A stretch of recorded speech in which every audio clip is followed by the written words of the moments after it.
È una questione di soldi, ero più povero, in mezzo ai poveri, in mezzo alle siringhe, in mezzo ai tossicomani. Un cachet da 20.000 euro è quanto sarebbe corrisposto al trapper Simba Larue al secolo Mohammed Lamin Saida per esibirsi all'Arena Ivenze di Castelfranco Veneto, unica data 29 dicembre a ridosso del Capodanno, data che secondo indiscrezioni starebbe per saltare. Stesso destino del collega trapper Nicky Savage, la sua esibizione prevista a Bassano del Grappa per il 22 dicembre per le polemiche arrivate a pioggia trainate dall'ex assessore, ora europarlamentare Elna Donazzan, è stata annullata.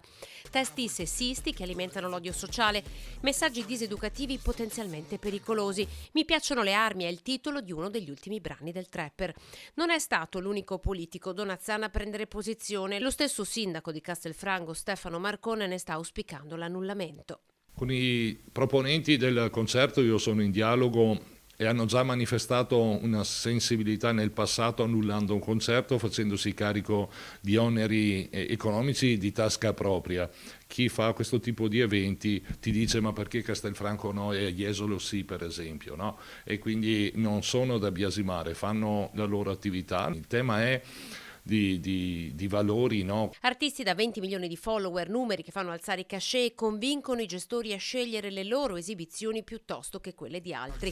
Ed è qui che, chiede il sindaco, si inseriscono i genitori. Leggere alcuni testi fa rabbrividire. Io sono convinto che moltissimi genitori, papà o mamme, non sanno nemmeno di che cosa si tratta quando i loro figli vanno a vedere oppure guardano nelle piattaforme determinati artisti, che non voglio definire artisti perché non lo sono. Riescono i genitori se vogliono affermare questa musica trap. Ad oggi i biglietti risultano in vendita al costo di 17 euro, una serata esplosiva che promette ritmi incalzanti e performance di alto livello, si legge.